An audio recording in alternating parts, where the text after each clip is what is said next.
What ridiculous things can Mardu do in Tarkir Dragonstorm Standard? Let's do some mobilizing and try to find out. Hello everyone, it's Seth, probably better known as Saffron and it's time for another edition of Much Abrew About Nothing. And today, it is Mardu Day. So far in Tarkir Dragonstorm Standard, we played some Abzan, we played some Jeskai, we haven't played any Mardu deck, and I am really excited for our Mardu deck, because I think that Mardu might sneakily be maybe the strongest wedge in Tarkir Dragonstorm. So let's talk about Mardu, what it's trying to do, jump into some games, see the deck in action. So why play Mardu in Tarkir Dragonstorm Standard? And the answer is really these three mobilized creatures: Stadium Headliner, Voice of Victory, Zergo Thunderous Decree. So all of these are reasonable creatures on their own that also have Mobilize. So when they attack, we get to make these temporary warrior tokens that are tapped in attacking. Stadium Headliner, just a 1-mana 1/1 with Mobilize 1 that eventually can be removal. Voice of Victory, maybe the best mobilized creature. 2-mana 1/3 Mobilize 2 makes it so our opponent can't cast spells during our turn, so protects from counters and instant speed removal, and is kind of just like a Grand Abolisher that attacks for 3, which is already ridiculous. And then Zergo's main power, outside of Mobilize 2, is it lets us keep our warrior tokens through our end step. So all of these temporary tokens become permanent, and it lets us build a really big board super quickly. So this is kind of the core of our deck. We also have a couple of support creatures. Skrelv looks kind of weird. I felt like the deck needed another 1-drop, and I couldn't find anything I liked more than Skrelv. I imagine there's probably something better than Skrelv in that slot, so if you got ideas, let me know in the comment. But Skrelv, good at protecting, like Voice of Victory, Zergo from target removal. Frontline Rush is kind of busted. For 2 mana, it can make 2 1/1s, so if we need a board, it can help build one. Or for 2 mana, it can give a creature +X/+S until end of turn, where X is the number of creatures we control. So the trick there is we can attack and make all these mobilized tokens, get a whole bunch of bodies. Yeah, most of them are going to go away at the end of turn, but that doesn't really matter for Frontline Rush. We just wait and see what our opponent blocks, and then put this on an unblocked creature and smash our opponent for a huge amount of damage.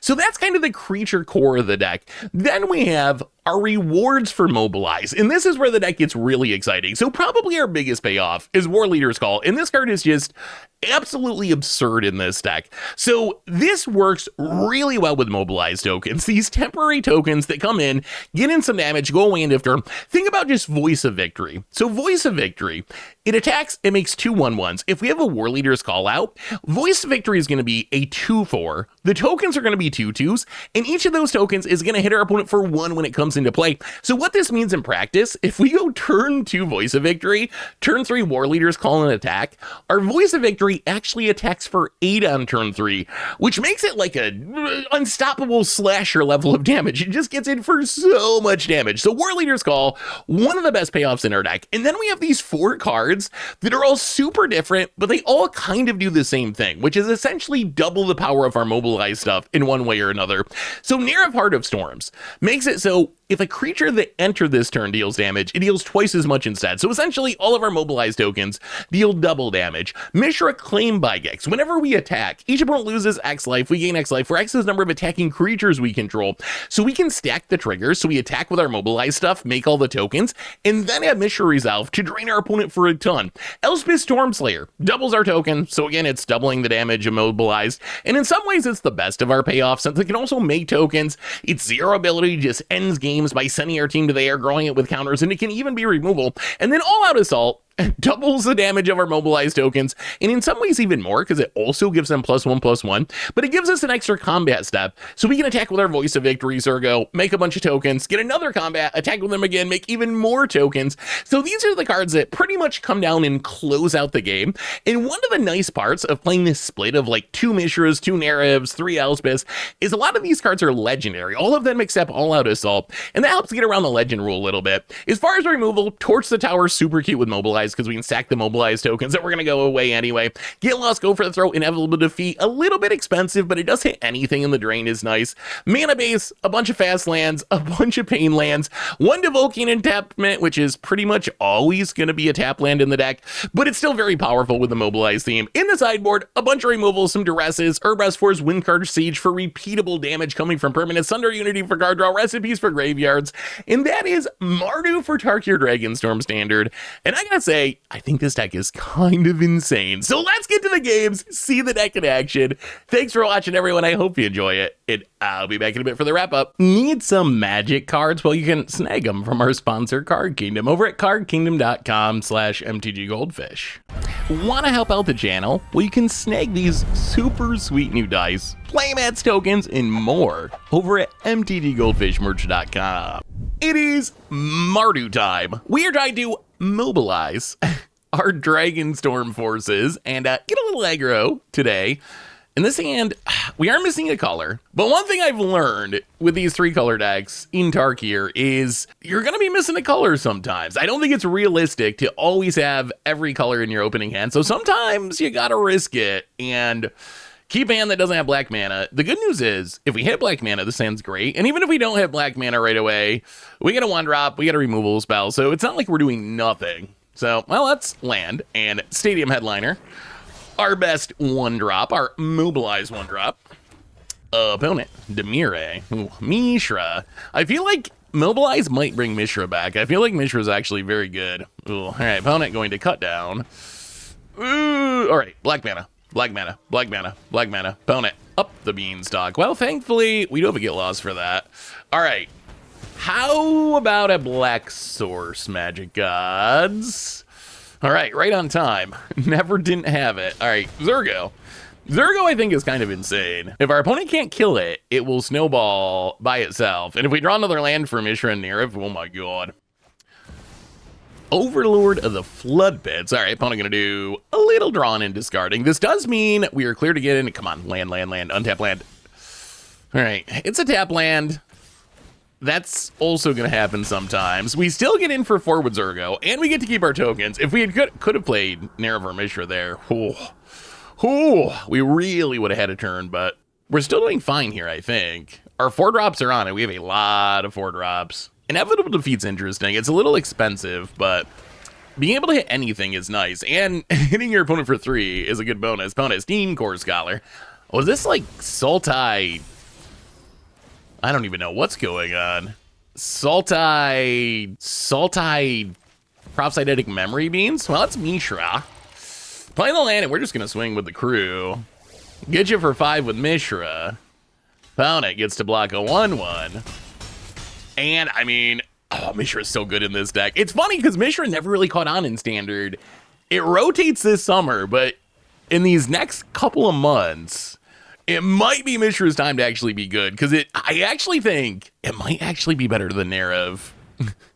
I mean, you can see here we had the choice to play Nirav or Mishra, and Mishra's just better here. Opponent, more steam coring, more beansing, drawing more cards. I don't think this keeps our opponent from dying, though. I mean, Mishra is just straight up lethal, because you can stack it so the tokens come into play first, and, well, that went pretty well. We're going to bring in the Duresses. Like, Destroy Evil seems fine. I guess we can trim a Skrelv, maybe. Torch the Tower. They do have a lot of cheap creatures. Maybe we go down 1 Elspeth. Elspeth is very good, but it is also 5 mana. Maybe we gotta cut the Skrelvs. Skrelv is kind of filler. I feel like the deck needs another 1-drop. I don't think just Stadium Headliner is enough. And I couldn't find one that I liked better, but it's also kind of mid. All right, this hand actually looks pretty reasonable. 1-drop removal Zurgo. All right, opponent, what do we got? Spyglass Siren. All right, sure. We draw more lands. Our mana's good this game, which is nice. Well, get down the headliner. Opponent. All right, opponent's going to cut down. That is acceptable. I am going to crack the map. Rakshasha's Bargain. Pretty good beans card. Ooh, Voice of Victory is probably the best draw we could have had. I feel like Voice... So when it comes to the Mobilize cards, Voice and Zurgo, I think, are the 2 big ones. And Voice is arguably the best since it's only 2 mana and it's monocolor. All right, opponent's going to bargain. That is okay. I mean, this means opponent's going to draw some cards, but we get to Zurgo Voice attack, keep the tokens, or at least one of them. I guess the Siren might kill one. Well, all right, opponent's going to attack. Sure. Well, now we get to keep both of them. Ooh, and a Duress. Do we Duress or do we Zurgo? I feel like, okay. Our opponent can't Wrath this turn anyway, right, in Sultai? So I think we just attack hit you, and then we're just going to play Zurgo. to make sure we keep our tokens around. I think we're safe from getting swept this turn, and then next turn, we can duress, which would be the turn before they could have deadly cover-up, I think is the idea. I feel like we're in pretty good shape, though. We're doing it. We are sort of, kind of doing it. Mardu might actually be good. It feels aggro, at least. Opponent gets to duress first. Up the beanstalk. Oh, okay, that makes sense. So they haven't up the beanstalk, so they leave the duress, get rid of the get lost. Okay. I feel like we're still in okay shape, though. Opponent's gonna cut down the voice. All right, we could use a draw. We could use a threat here. A threat would be great. It's a land. Well, all right, duress you. Liliana and a couple of creatures. Well, I guess we just swing with everything. We lose a token, but we get 2 more. Actually, I don't know if we're winning this or not. We might not be able to beat the Oculus, actually. We really need to draw a removal spell, because they actually have enough cards so they can just Oculus. And I don't... Yeah, that's going to be a problem. Opponent's still at 11? They're going to have 3 blockers. Yeah, there's the Oculus. All right. How about a removal spell off the top? Opponent manifests. Hey! Yeah. All right. Oculus. I don't know if we really change much of anything. All right, on to game 3. The biggest change is we get to be on the play, which is a pretty big deal. That last game, we just kind of flooded out. And then that Oculus, too big of a roadblock. This is the nut curve of Mardu. Like, 1-drop, 2-drop, 3-drop Neriv. Like, this is literally... this is the Tarkir Dragonstorm Mardu nut curve. All right, well, Stadium Headliner. We will... I guess we need to play the white source. I guess we attack first in case there's a cut down. We'd rather them cut down Stadium Headliner than Voice. All right, well, opponent. Gonna take the 2 down to 18. Voice of Victory. All right, 1-drop, 2-drop. Do you have removal? Land. Oh, pass. Oh my god, it's over. It's over. Well, land. Zergo. Opponent can't interact because we got the Voice of Victory. Attack. Hit you for a ton. Look at this board on turn 3. Look at this board. All the tokens stick. 6 creatures on turn 3 and a Neriv in hand to double the damage of all the 5 tokens we make next in opponent. Was that a turn 3 kill? That was kind of a turn 3 kill. It required our opponent scooping, but wow. Well, that's Mardu power. And that was like the perfect curve. Another one of these hands. Very good hand. No white mana. Do we draw the white mana? It's the fun sub game that you get to play with 3-color decks in Tarkir Dragonstorm Standard. Oh my god, I'm missing a color. Will I cast any spells this game? Actually, you know what? We can be a little sneaky here. We need to get a scry off of this Torch the Tower to try to hit a land. So we're gonna attack, make the token. Before everyone gets a block, we're gonna bargain the Torch the Tower, sack the token. We don't need to bargain to kill it. We just really need to scry because we need to find a white source. Concealed Courtyard, absolutely perfect. We will accept that. All right, opponent down to 19. I mean, this means we get to start playing War Leader's Call. In War Leader's Call, very likely the scariest card in this deck. So we'll play a land, play War Leader's Call. Suddenly, our Dork's a 2-2, and our token's a 2-2, and it burns you when it comes into play. And opponent down to 14. Our opponent might be playing the same sub-game. Either they're Azuria Self-Bounce, which I don't think I've seen before, or perhaps they're Esper Self-Bounce, but missing black. This town, gonna pick up... All right, both Storm Chasers, and they're staying aggro. Oh my goodness, opponent. You were playing a risky game, friend. Yeah, let's voice. Let's voice. It's so good for next turn, and we get to leave up the go for the throw. I imagine our opponent's next turn might be replaying 2 Storm Chaser's talents, which is kind of fine with us. All right, opponent down to 8. All right, more white and blue mana. Maybe our opponent is Azorius. I guess it's not impossible. Storm Chaser's talent. Gross, the dork. We know you got another one. We know there's another one. We saw it. Oh, you got another this town. This town, gonna bounce the War Leader's Call. Bounce the Storm Chase. Opponent is so insistent on being aggro, and I think they're going to die because of it. Yes, you can attack us. We'll go for the throw your blocker. and opponent scoops it up. I don't know if our opponent just felt like they couldn't win, but yeah, that was oddly aggressive. Usually you see the otters do a bit of jump blocking, but not this time. I don't even know if we really want to change much. I guess we can bring in maybe a duress, maybe trim an Elspeth.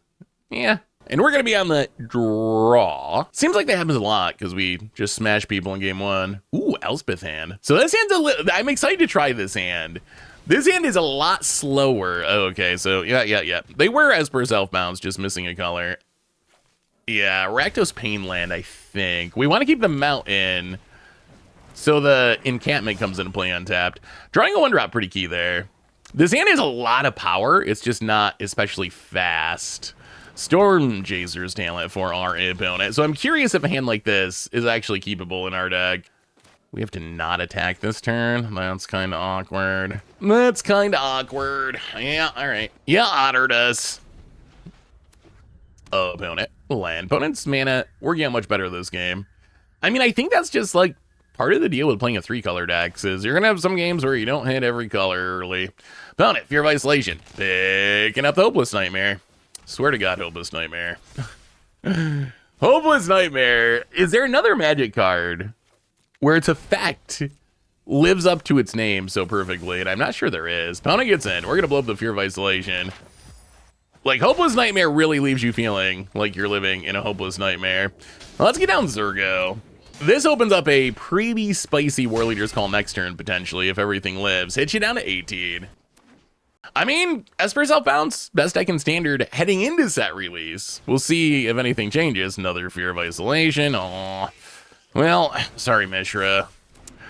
Not this time. Not this time. We got to keep the War Leader's Call because we know we can cast it. And Mishra, it's great, but we don't know if we're going to draw a land.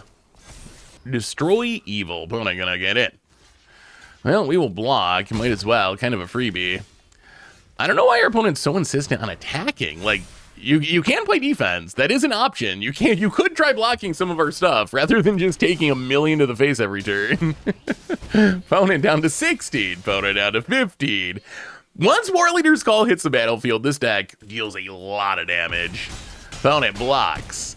And down to 4. We get to keep all of our tokens. All right, opponent. I mean, Destroy Evil is good. Then get rid of the War Leader's Call with the Zurgo. But I don't think it's good. Is it good enough? Our opponent will probably just swing out with their team anyway.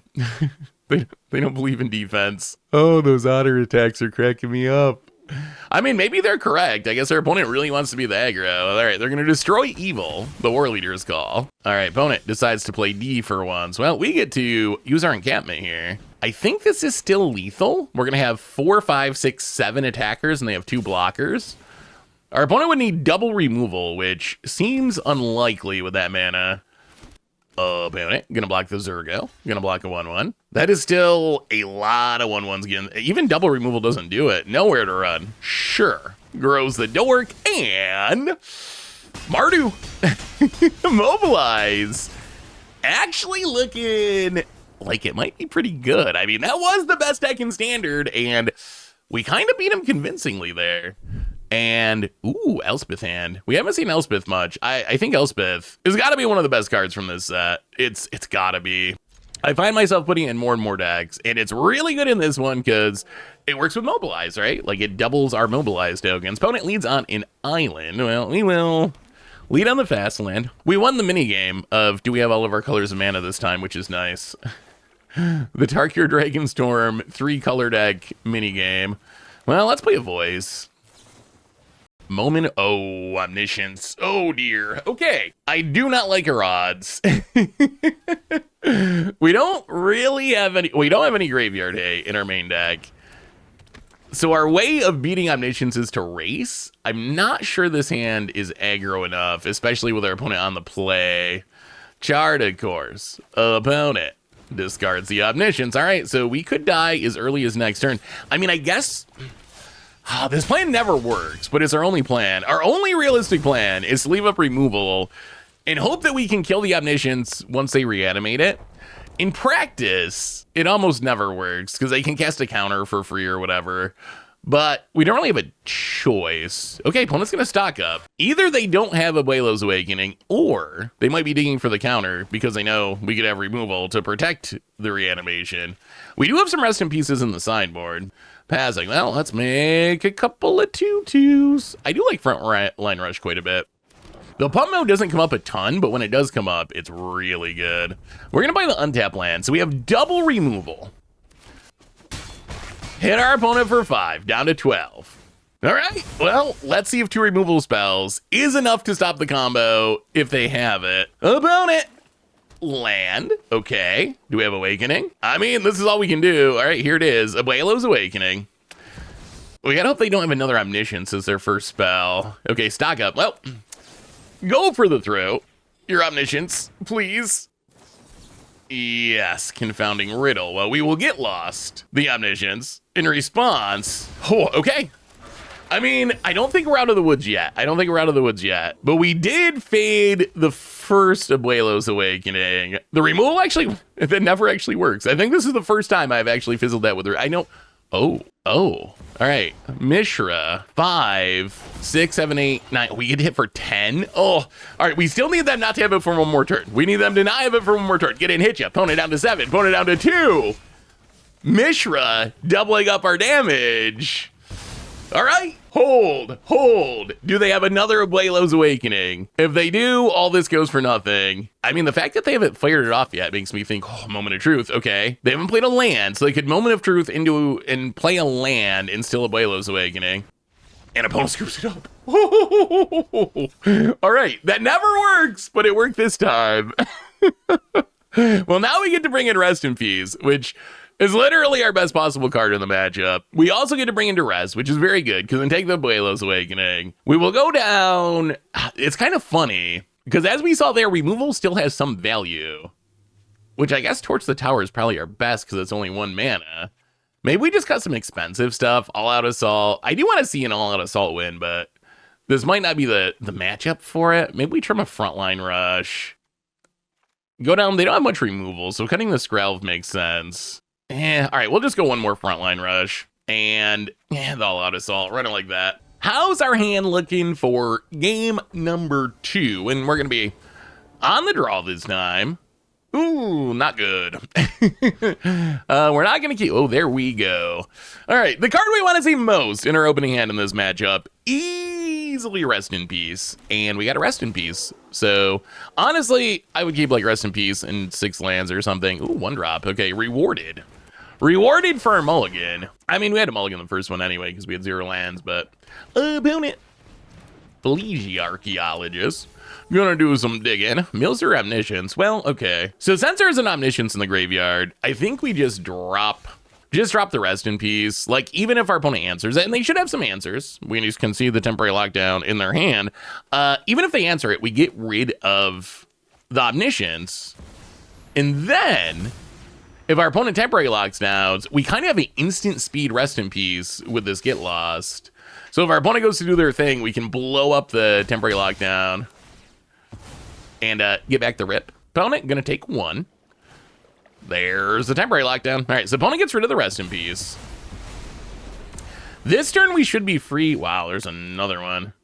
We should be safe to play Zergo, right? I think we can play Zergo this turn. They don't have enough mana to play something to get Omniscience in the graveyard and reanimate it, so I think we get down to threat this turn.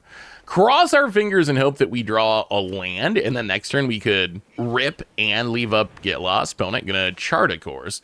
Also, it depends on what our opponent does here. Like, I believe they need 2 mana to get Omniscience in the graveyard. So if they get Omniscience in the graveyard this turn, we need to be scared.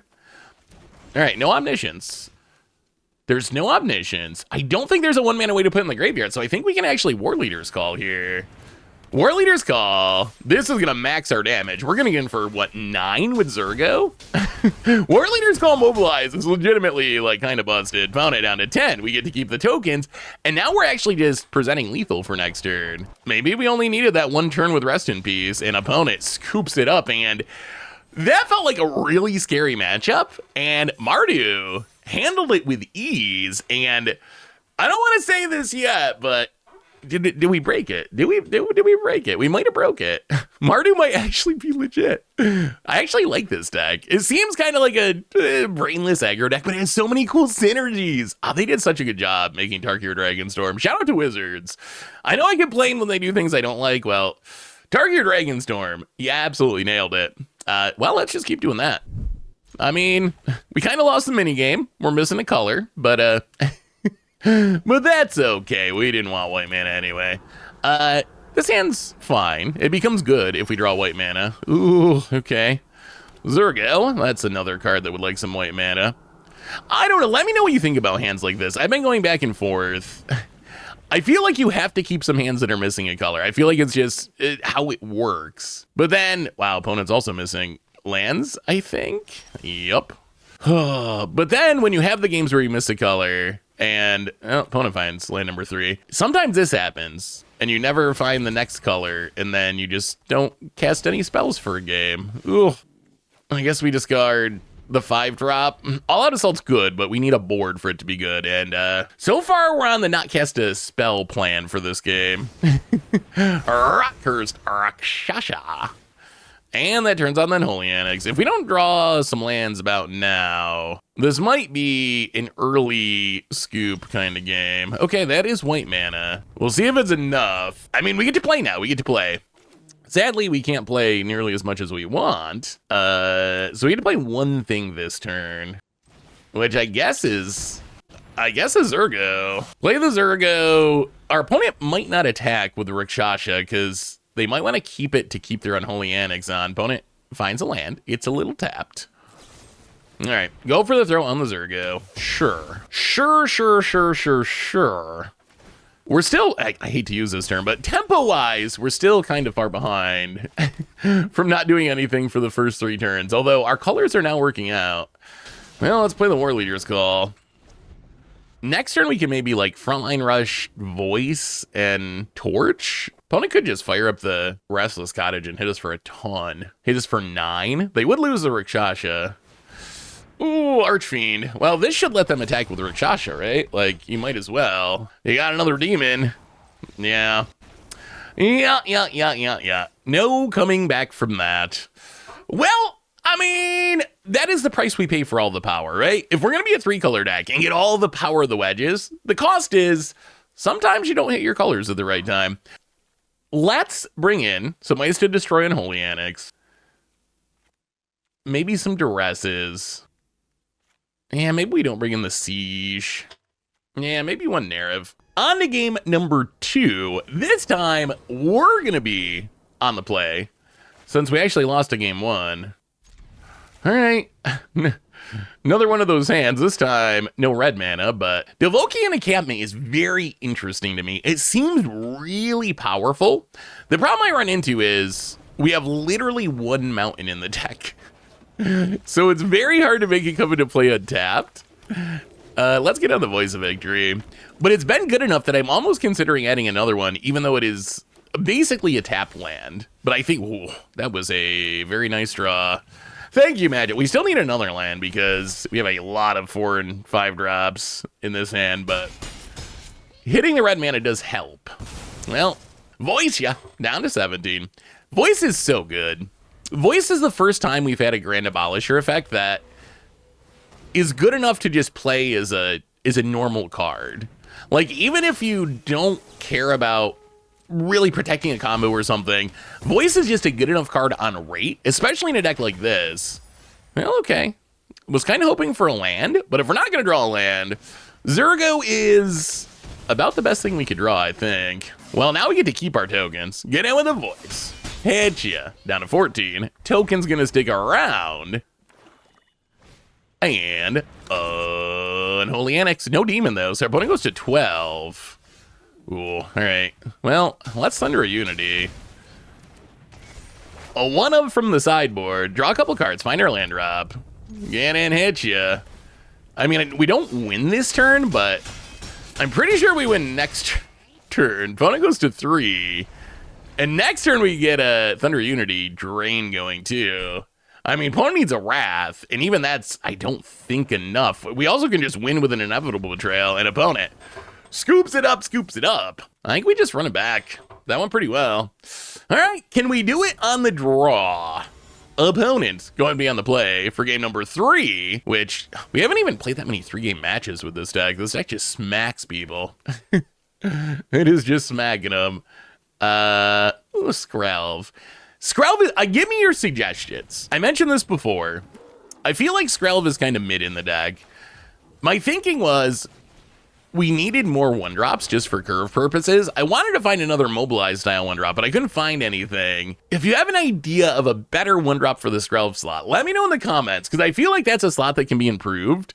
I thought about like Grease Wrench Goblin for some card filtering. Bassery exerts to make a token. I don't know. There's got to be other options. So if you have an idea of what would be better than Skrelv in that slot, because that is a slot that I think, I mean, Skrelv's okay. It's fine. It's nice when it's protecting like voice, but it's not bad, but I think it could be potentially better. Well, this might be an Elspeth game. Opponents had the early game removal to keep us from getting the aggro start. But little do they know, an Elspeth is lurking. Yeah, we're just going to destroy evil, that Archfiend. Well, play the land, and I guess we get down Zergo.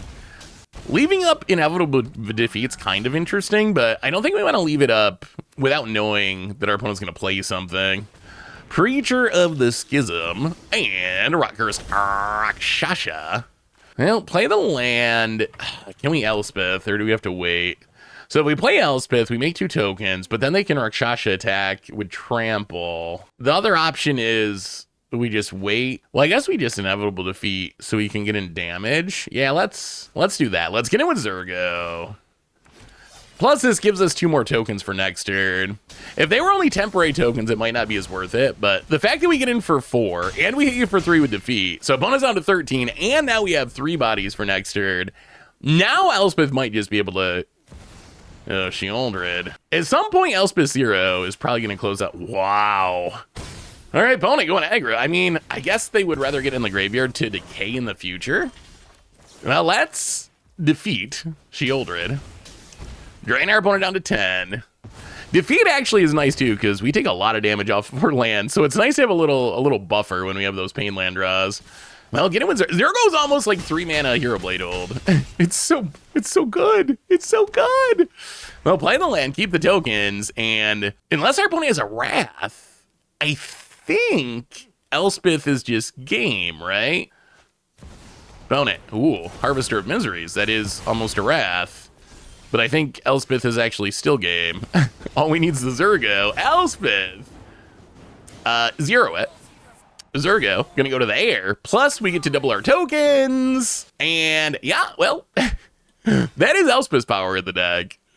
It's kind of funny we have all these cards that are similar, but Elspeth, in some ways, might be the best of our double our Mobilize damage. And Sheoldred, Harvester. Not enough. We are smashing people with Mardu in Tarkir Dragonstorm Standard, and I'm starting to think Mardu's... Ooh, okay. Another Mobilize believer. I have not played against a lot of Mardu decks. I'm starting to think Mardu might actually be kind of busted. It might actually be kind of busted. Well, let's get rid of the Stadium Headliner. See if our opponents... Voice of Victory. Well, they're definitely doing something similar to us. Yeah, let's play the Voice of Victory. Sadly, play versus draw here is kind of big. Our opponent's voice is going to be better than ours. Ooh, Sky Knight Squire. Sky Knight Squire is not a card I put in the deck. It is synergistic with all the Mobilize tokens, although it's kind of just a big body that dies or gets bounced. So I'm not sure I want a card that's not really supporting the plan. It's just like getting big. I think we can do the trick, right? Towards the Tower is actually very good with Mobilize, because we can do this. We can attack, we can make the tokens. Before our opponent gets to block, sack one of the tokens that honestly was going to die anyway. Get rid of this Sky Knight Squire.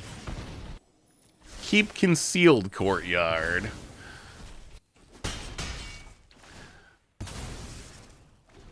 About it. Mountain, and well, I mean, that's the draw. That is the draw you want. That is the draw that we want. That is the draw we have, except we're on the draw, so we're behind the curve here. Opponent, War Leader's Call. Hits us to 9. And now I think we have to kill the something rather than play War Leader's Call, which I think we got to kill the voice. If our opponent doesn't have more creatures and the War Leader's Call doesn't do anything without the voice. So we got to hope they just are roughly out of creatures. Okay, Stadium Headliner. Brings us to 8. Frontline Rush. Good card. Pings us to 6. So we cannot take damage from... we have to block something. Well, let's get in with the voice. See what our opponent does. We can use one of these frontline rushes as a pump spell. Like, hopefully they try to kill the voice. Okay, they try to kill the voice. So we can frontline rush, pump mode. This will get through 2 tokens. And now we can frontline rush to make a blocker? Wow, this is very close. Our opponent might actually just be straight up Boros. They might not be Mardu. I'm starting to think they're just Boros. All right, get lost for next turn. The opponent gets in. Token, presenting lethal. They think. Thankfully, frontline rush is an instant. We get to make a couple goblins to do a little blocking. Do we? Oh, we still need to win. I think we need to draw land. If we draw land, do we win with all out assault? Maybe. That lets us double trigger our voice. All right, we drop to 3. Chump block, the headliner. Lightning strike. All right, opponent's gonna pass. Untap land, please. Untap land. Okay, Sulphur Springs. Oh, I haven't mathed this out, but let's see how good all out assault is. So extra combat, and it also pumps our team, gives it death touch. So we get in for 4. Well, this is super lethal, isn't it? Untap everything. So we get in for 8. And then voice gets to attack again, make 2 more. Okay, maybe all out assault is also busted. There's too many good cards for this deck. I want all the Elspeth, but now I want more all out assaults. Man, Mardu seems good. It seems good. Well, we're going to bring the split ups. A little bit more removal. Trim some of the non-removal cards. And, yeah, maybe one. Yeah, actually, let's go Narrative. I kind of want the life gain from Mishra. I started with 0 Mishras, 4 Narratives. Then I went 3 Narratives, 1 Mishra. Now I'm 2 Narratives, 2 Mishras. Not that Narrative's bad, I just think Mishra a lot of times is actually better. All right, well, I mean, we're on the draw, but this is a good curve. This is a very good curve. I am a little nervous just because we could just get run over. Opponent, land. Sky Knight Squire. Well, let's see how good Sky Knight Squire actually is. It doesn't make tokens, but it does grow from tokens. Opponent land and Sky Knight Squire. Okay. Up to a 2/2 gets in. Yeah, I don't want to lose it to a Torch to the Tower. I think we'll just take it. Especially since we still have this War Leader's Call in hand, which is kind of absurd. Do we want War Leader's Call or Zergo? Call is more immediate damage, but Zergo lets us keep our tokens. I think we're just going to go War Leader's Call. Get in, hit ya. I mean, it's just such a big attack. Like, it lets our voice attack for 8 on turn 3, which is wild. It's so good. All right, Sky Knight Squires. What do we got? Found it. Even more. Okay, Sky Knight Squire Tron assembled. How strong is Cat Trot? Opponent hits us down to 13. We draw a land. Well, Sulphur Springs. Yeah, I mean, I think we're just winning this race. I will say these Sky Knight Squires have not impressed me. They have not impressed me.